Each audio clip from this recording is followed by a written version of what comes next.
Hello, my friends. I am back, and we are going to keep reading some more of A Wrinkle in Time. Last time we read, we left on a little bit of a cliffhanger. We finally got to meet Mrs. Whatsit, Mrs. Which, and Mrs. Who, all three of them, and they all showed up to surprise Meg and Calvin with Charles Wallace, and Charles Wallace said they had to go, and it had something to do with helping Meg and Charles Wallace's father. So we are going to keep reading and figure out where they have to go and what they have to do. So we're picking up on chapter 4, which is called The Black Thing. The trees were lashed into a violent frenzy. Meg screamed and clutched at Calvin, and Mrs. Witch's authoritative voice called out, "Quiet, child." Did a shadow fall across the moon, or did the moon simply go out, extinguished as abruptly and completely as a candle? There was still the sound of leaves, a terrified, terrifying rushing. All light was gone. Darkness was complete. Suddenly, the wind was gone, and all sound. Meg felt that Calvin was being torn from her. When she reached for him, her fingers touched nothing. She screamed out, "Charles!" and whether it was to help him or for him to help her, she did not know. The word was flung back down her throat, and she choked on it. She was completely alone. She had lost the protection of Calvin's hand. Charles was nowhere, either to save or to turn to. She was alone in a fragment of nothingness. No light, no sound, no feeling. Where was her body? She tried to move in her panic, but there was nothing to move. Just as light and sound had vanished, she was gone too. The corporeal Meg simply was not. Then she felt her limbs again. Her legs and arms were tingling faintly, as though they had been asleep.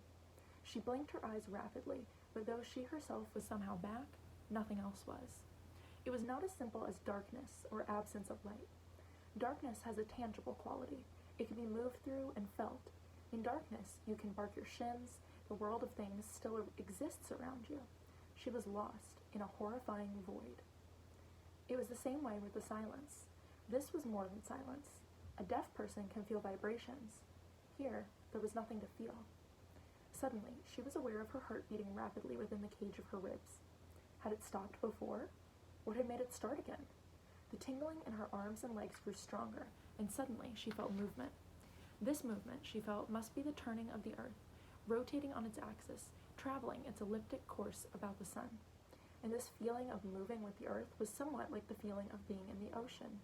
Out in the ocean beyond this rising and falling of the breakers, lying on the moving water, pulsing gently with the swells and feeling the gentle, inexorable tug of the moon. I'm asleep. I'm dreaming, she thought. I'm having a nightmare. I want to wake up. Let me wake up. Well, Charles Wallace's voice said, that was quite a trip. I do think you might have warned us. Light began to pulse and quiver. Meg blinked and shoved shakily at her glasses, and there was Charles Wallace standing indignantly in front of her, his hands on his hips. Meg, he shouted. Calvin, where are you? She saw Charles. She heard him, but she could not go to him. She could not shove through the strange, trembling light to meet him. Calvin's voice came as though it were pushing through a cloud. Well, just give me time, will you? I'm older than you are. Meg gasped. It wasn't that Calvin wasn't there, and then that he was. It wasn't that part of him came first and then the rest of him followed, like a hand and then an arm, an eye and then a nose. It was a sort of shimmering, a looking at Calvin through water, through smoke, through fire, and then there he was, solid and reassuring. Meg, Charles Wallace's voice came. Meg! Calvin, where's Meg? I'm right here, she tried to say, but her voice seemed to be caught at its source. Meg, Calvin cried, and he turned around, looking about wildly. Mrs. Witch, you haven't left Meg behind, have you? Charles Wallace shouted. If you've hurt Meg, any of you, Calvin started, but suddenly Meg felt a violent push and a shattering as though she had been thrust through a wall of glass. Oh, there you are, Charles Wallace said, and rushed over to her and hugged her. But where am I? Meg asked breathlessly, relieved to hear that her voice was now coming out of her in more or less a normal way. She looked around rather wildly. They were standing in a sunlit field, and the air about them was moving with the delicious fragrance that comes only on the rarest of spring days, when the sun's touch is gentle and the apple blossoms are just beginning to unfold. She pushed her glasses up her nose to reassure herself that what she was seeing was real. They had left the silver glint of a biting autumn evening, and now, around them, everything was golden with light.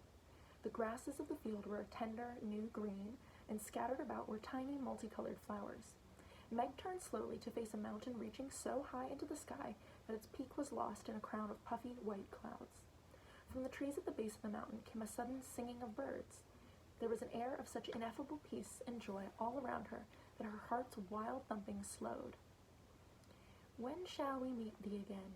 In thunder, lightning, or in rain?" came Mrs. Who's voice. Suddenly, the three of them were there.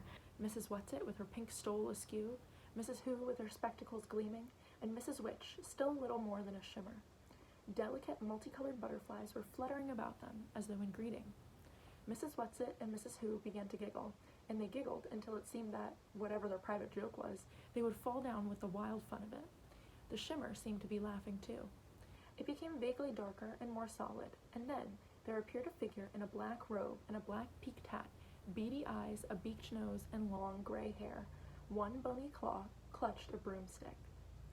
"Well, just to keep you girls happy," the strange voice said, and Mrs. Whatsit and Mrs. Who fell into each other's arms in gales of laughter. "If you ladies have had your fun, I think you should tell Calvin and Meg a little more about this," Charles Wallace said coldly. "You scared Meg half out of her wits, whisking her off this way without any warning."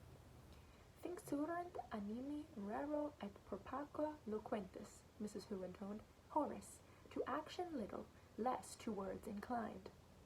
"Mrs. Who, I wish you'd stop quoting." Charles Wallace sounded very annoyed. Mrs. Whatsit adjusted her stole. "But she finds it so difficult to verbalize, Charles dear. It helps her if she can quote instead of working out words on her own." "And we mustn't lose our sense of humor," Mrs. Witch said. "The only way to cope with something deadly serious is to try to treat it a little lightly." "But that's going to be hard for Meg," Mrs. Whatsit said. "It's going to be hard for her to realize that we are serious." "What about me?" Calvin asked. "The life of your father isn't at stake," Mrs. Whatsit told him. "What about Charles Wallace, then?" Mrs. Whatsit's unoiled door-hinge voice was warm with affection and pride. Charles Wallace knows that it's far more than just the life of his father. Charles Wallace knows what's at stake." "But remember," Mrs. Who said, "Euripides, nothing is hopeless. We must hope for everything." "Where are we now, and how did we get here?" Calvin asked. "Uriel, the third planet of the star Malik in the spiral nebula Messier 101. "This I'm supposed to believe?" Calvin asked indignantly. "As you like," Mrs. Witch said coldly. For some reason, Meg felt that Mrs. Witch, despite her looks and ephemeral broomstick, was someone in whom one could put complete trust. "It doesn't seem any more peculiar than anything else that's happened." "Well, then, someone just tell me how we got here." Calvin's voice was still angry, and his freckles seemed to stand out on his face. "Even traveling at the speed of light, it would take us years and years to get here." "Oh, we don't travel at the speed of anything," Mrs. Whatsit explained earnestly. "We tesser, or, as you might say, we wrinkle." "Clear as mud," Calvin said. Tesser, Meg thought. Could that have anything to do with Mother's tesseract? She was about to ask when Mrs. Witch started to speak, and one did not interrupt when Mrs. Witch was speaking. "Mrs. Whatsit is young and naive. She keeps thinking she can explain things in words," Mrs. Who said. "Qui plus sait, plus c'était. French, you know. The more a man knows, the less he talks." "But she has to use words for Meg and Calvin," Charles reminded Mrs. Who. "If you brought them along, they have a right to know what's going on." Meg went up to Mrs. Witch. In the intensity of her question, she had forgotten all about the tesseract. "Is my father here?" Mrs. Witch shook her head. "Not here, Meg. Let Mrs. Whatsit explain. She is young, and the language of words is easier for her than it is for Mrs. Who and me. We stopped here," Mrs. Whatsit explained, "more or less to catch our breaths, and to give you a chance to know what you're up against." "But what about Father?" Meg asked. "Is he all right?" "For the moment, love, yes. He's one of the reasons we're here. But you see, he's only one. Well, where is he? Please take me to him. We can't, not yet, Charles said. You have to be patient, Meg. But I'm not patient, Meg cried passionately. I've never been patient. Mrs. Who's glasses shone at her gently. If you want to help your father, then you must learn patience. Vitam indepere vero, to stake one's life for the truth. That is what we must do. That is what your father is doing, Mrs. Whatsit nodded, her voice, like Mrs. Who's, very serious, very solemn. Then she smiled her radiant smile. Now, why don't you three children wander around, and Charles can explain things a little. You're perfectly safe on Uriel. That's why we stopped here to rest. But aren't you coming with us? Meg asked fearfully. There was silence for a moment. Then Mrs. Witch raised her authoritative hand. Show them, she said to Mrs. Whatsit, and at something in her voice, Meg felt prickles of apprehension. Now? Mrs. Whatsit asked, her creaky voice rising to a squeak. Whatever it was that Mrs. Witch wanted them to see, it was something that made Mrs. Whatsit uncomfortable too. Now, Mrs. Witch said, they may as well know. Should I change? Mrs. Whatsit asked. But better. I hope it won't upset the children too much, Mrs. Whatsit murmured, as though to herself. Should I change too? Mrs. Who asked. Oh, but I've had fun in these clothes. But I'll have to admit Mrs. Whatsit is the best at it. Das Werk lobt den Meister. German. The work proves the craftsman. Shall I transform now too? Mrs. Witch shook her head. Not yet. Not here. You may wait. Now, don't be frightened, loves, Mrs. Whatsit said. Her plump little body began to shimmer, to quiver, to shift. The wild colors of her clothes became muted, whitened. The pudding bag shape stretched, lengthened, merged, and suddenly, before the children, was a creature more beautiful than any Meg had even imagined, and the beauty lay in far more than the outward description. Outwardly, Mrs. Whatsit was surely no longer a Mrs. Whatsit. She was a marble white body with powerful flanks, something like a horse, but at the same time completely unlike a horse, for from the magnificently modeled back sprang a nobly formed torso, arms, and a head resembling a man's, but a man with a perfection of dignity and virtue, an exaltation of joy such as Meg had never before seen.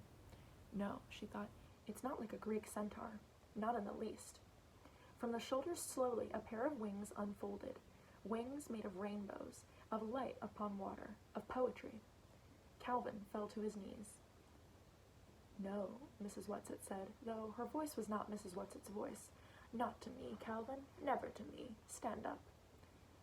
Carry them, Mrs. Witch commanded. With a gesture both delicate and strong, Mrs. Whatsit knelt in front of the children, stretching her wings wide and holding them steady but quivering. Onto my back now, the new voice said. The children took hesitant steps toward the beautiful creature. But what do we call you now? Calvin asked. Oh, my dears, came the new voice, a rich voice with the warmth of a woodwind, the clarity of a trumpet, the mystery of an English horn. You can't go on changing my name each time I metamorphose, and I've had such pleasure being Mrs. Whatsit. I think you'd better keep to that. She, he, it smiled at them, and the radiance of the smile was as tangible as a soft breeze, as directly warming as the rays of the sun. Come. Charles Wallace clambered up. Meg and Calvin followed him, Meg sitting between the two boys. A tremor went through the great wings, and then Mrs. Whatsit lifted, and they were moving through the air. Meg soon found that there was no need to cling to Charles Wallace or Calvin. The great creature's flight was serenely smooth. The boys were eagerly looking around the landscape. Look, Charles Wallace pointed. The mountains are so tall you can't see where they end. Meg looked upwards, and indeed the mountains seemed to be reaching into infinity. They left the fertile fields and flew across a great plateau of granite-like rock, shaped into enormous monoliths. These had a definite, rhythmic form, but they were not statues. They were like nothing Meg had ever seen before, and she wondered if they had been made by wind and weather, by the formation of this earth, or if they were a creation of beings like the one on which she rode. They left the great granite plain and flew over a garden even more beautiful than anything in a dream. In it were gathered many of the creatures like the one Mrs. Whatsit had become, some lying among the flowers, some swimming in a broad crystal river that flowed through the garden, some flying in what Meg was sure must be some kind of a dance, moving in and out above the trees. They were making music, music that came not only from their throats, but from the movement of their great wings as well. "What are they singing?" Meg asked excitedly. Mrs. Whatsit shook her beautiful head. "It won't go into your words. I can't possibly transfer it into your words. Are you getting any of it, Charles?" Charles Wallace sat very still on the broad back, on his face an intensely listening look, a look he had when he delved into Meg or his mother. "A little. Just a very little. But I think I could get more in time." "Yes, you could learn it, Charles, but there isn't time. We can only stay here long enough to rest and make a few preparations." Meg hardly listened to her. "I want to know what they're saying. I want to know what it means." "Try, Charles," Mrs. Whatsit urged. "Try to translate. You can let yourself go now. You don't have to hold back." "But I can't," Charles Wallace cried in an anguished voice. "I don't know enough. Not yet." "Then try to work with me, and I'll see if I can't verbalize it a little for them." Charles Wallace got his look of probing, of listening. "I know that look," Meg thought suddenly. "Now I think I know what it means, because I've had it myself sometimes, doing math with Father when a problem is just about to come clear." Mrs. Whatsit seemed to be listening to Charles's thoughts. "Well, yes, that's an idea. I can try. Too bad you don't really know it, so you can give it to me more direct, Charles. It's so much more work this way." "Don't be lazy," Charles said. Mrs. Whatsit did not take offense. She explained, "Oh, it's my favorite kind of work, Charles. That's why they chose me to go along, even though I'm so much younger. It's my one real talent, but it takes a tremendous amount of energy, and we're going to need every ounce of energy for what's ahead of us. But I'll try. For Calvin and Meg, I'll try." She was silent. The great wings almost stopped moving. Only a delicate stirring seemed to keep them aloft. "Listen, then," Mrs. Whatsit said. The resonant voice and the words seemed to be all around them, so that Meg felt she could almost reach out and touch them. "Sing unto the Lord a new song, and his praise from the end of the earth, ye that go down to the sea and all that is therein, the isles and the inhabitants thereof. Let the wilderness and the cities thereof lift their voice. Let the inhabitants of the rock sing. Let them shout from the top of the mountains. Let them give glory unto the Lord." Throughout her entire body, Meg felt a pulse of joy such as she had never known before. Calvin's hand reached out. He did not clasp her hand in his. He moved his fingers so that they were barely touching hers, but joy flowed through them, back and forth between them, around them and about them and inside them. When Mrs. Whatsit sighed, it seemed completely incomprehensible that through this bliss could come the faintest whisper of doubt. "We must go now, children." Mrs. Whatsit's voice was deep with sadness, and Meg could not understand. Raising her head, Mrs. Whatsit gave a call that seemed to be a command, and one of the creatures flying above the trees nearest them raised its head to listen, and then flew off and picked 3 flowers from a tree growing near the river, and brought them over. "Each of you take one," Mrs. Whatsit said. "I'll tell you how to use them later." As Meg took her flower, she realized it was not a single blossom, but hundreds of tiny flowerets forming a kind of hollow bell. "Where are we going?" Calvin asked. "Up." The wings moved steadily, swiftly. The garden was left behind, the stretch of granite, the mighty shapes, and then Mrs. Whatsit was flying upward, climbing steadily, up, up. Below them, the trees of the mountain dwindled, became sparse, were replaced by bushes and then small dry grasses, and then vegetation ceased entirely, and there was only rocks, points and peaks of rock, sharp and dangerous. "Hold on tight," Mrs. Whatsit said. "Don't slip." Meg felt Calvin's arms circle her waist in a secure hold. Still, they moved upward. Now they were in clouds. They could see nothing but drifting whiteness, and the moisture clung to them in condensed, icy droplets. As Meg shivered, Calvin's grip tightened. In front of her, Charles Wallace sat quietly. Once, he turned just long enough to give her a swift glance of tenderness and concern. But Meg felt as each moment passed that he was growing further and further away, that he was becoming less and less her adored baby brother, and more one with whatever kind of being Mrs. Whatsit, Mrs. Who, and Mrs. Which in actuality were. Abruptly, they burst out of the clouds into a shaft of light. Below them, there were still rocks. Above them, the rocks continued to reach up into the sky, but now, though it seemed miles upward, Meg could see where the mountain at last came to an end. Mrs. Whatsit continued to climb. her wings straining a little. Meg felt her heart racing. Cold sweat began to gather on her face and her lips as though they were turning blue. She began to gasp. "All right, children, use your flowers now," Mrs. Whatsit said. "The atmosphere will continue to get thinner from now on. Hold the flowers up to your face and breathe through them, and they will give you oxygen. It won't be as much as you're used to, but it will be enough." Meg had almost forgotten the flowers and was grateful to realize she was still clasping them, that she hadn't let them fall from her fingers.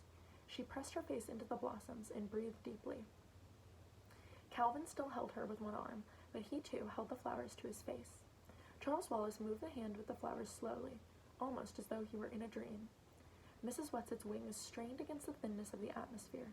The summit was only a little way above them, and then they were there. Mrs. Whatsit came to rest on a small plateau of smooth, silvery rock. There ahead of them was a great white disk.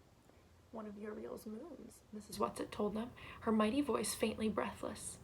"Oh, it's beautiful," Meg cried. "It's beautiful." The silver light from the enormous moon poured over them, blending with the golden quality of the day, flowing over the children, over Mrs. Whatsit, over the mountain peak. "Now we will turn around," Mrs. Whatsit said, and at the quality of her voice, Meg was afraid again. But when they turned, she saw nothing. Ahead of them was the thin, clear blue of sky. Below them, the rocks thrusting out of the shifting sea of white clouds. "Now we will wait," Mrs. Whatsit said, "for sunset and moonset." Almost as she spoke, the light began to deepen, to darken. "I want to watch the moon set," Charles Wallace said. "No, child, do not turn around, any of you. Face out toward the dark. What I have to show you will be more visible then. Look ahead, straight ahead, as far as you can possibly look." Meg's eyes ached from the strain of looking and seeing nothing. Then, above the clouds which encircled the mountain, she seemed to see a shadow, a faint thing of darkness so far off that she was scarcely sure she was really seeing it. Charles Wallace said, "What's that?" "That sort of shadow out there," Calvin gestured. "What is it?" "I don't like it." "Watch," Mrs. Whatsit commanded. It was a shadow, nothing but a shadow. It was not even as tangible as a cloud. Was it cast by something? Or was it a thing in itself? The sky darkened. The gold left the light, and they were surrounded by blue. Blue deepening until where there had been nothing but the evening sky, there was now a faint pulse of star, and then another, and another, and another. There were more stars than Meg had ever seen before. "The atmosphere is so thin here," Mrs. Whatsit said, as though in answer to her unasked question, "that it does not obscure your vision as it would at home. Now look straight ahead." Meg looked. The dark shadow was still there. It had not lessened or dispersed with the coming of night, and where the shadow was, the stars were not visible. What could there be about a shadow that was so terrible that she knew that there had never been before or ever would be again anything that would chill her with a fear that was beyond shuddering, beyond crying or screaming, beyond the possibility of comfort? Meg's hand holding the blossom slowly dropped, and it seemed as though a knife gashed through her lungs. She gasped, but there was no air for her to breathe. Darkness glazed her eyes and mind, but as she started to fall into unconsciousness, her head dropped down into the flowers which she was still clutching, and as she inhaled the fragrance of their purity, her mind and body revived, and she sat up again. The shadow was still there, dark and dreadful. Calvin held her hand strongly in his, but she felt neither strength nor reassurance from his touch. Beside her, a tremor went through Charles Wallace, but he sat very still. He shouldn't be seeing this, Meg thought. This is so much for a little boy, no matter how different and extraordinary the little boy is. Calvin turned, rejecting the dark thing that blotted out the light of the stars. "Make it go away, Mrs. Whatsit," he whispered. "Make it go away. It's evil." Slowly, the great creature turned around so that the shadow was behind them, so that they saw only the stars unobscured, the soft throb of starlight on the mountain, the descending circle of the great moon swiftly slipping over the horizon. Then, without a word from Mrs. Whatsit, they were traveling downward, down, down. When they reached the corona of clouds, Mrs. Whatsit said, "You can breathe without the flowers now, my children." Silence again. Not a word. It was as though the shadow had somehow reached out with its dark power and touched them, so they were incapable of speech. When they got back to the flowery field, bathed now in starlight and moonlight from another, smaller, yellower, rising moon, a little of the tenseness went out of their bodies. and they realized that the body of the beautiful creature on which they rode had been as rigid as theirs. With a graceful gesture, it dropped to the ground and folded its great wings. Charles Wallace was the first to slide off. "Mrs. Who? Mrs. Witch!" he called, and there was an immediate quivering in the air. Mrs. Who's familiar glasses gleamed at them. Mrs. Witch appeared too, but, as she had told the children, it was difficult for her to materialize completely, and though there was the robe and peaked hat, Meg could look through them to the mountain and stars. She slid off Mrs. West's back and walked, rather unsteadily after the long ride, over to Mrs. Witch. "That dark thing we saw," she said. "Is that what my father is fighting?" So that's where we're going to leave it for today. So it kind of took a twist from where it had been going, right? At the beginning, it sort of seemed like a story about a normal girl and her normal brother, who might be like a little weird, but they're still normal kids, and their dad, who had been gone for a long time. But now they've been taken to another planet, and they're seeing this mysterious dark thing in the sky. So I would love to know what you guys think is going to happen next, and stay tuned for tomorrow's video if you want to find out. Bye, guys.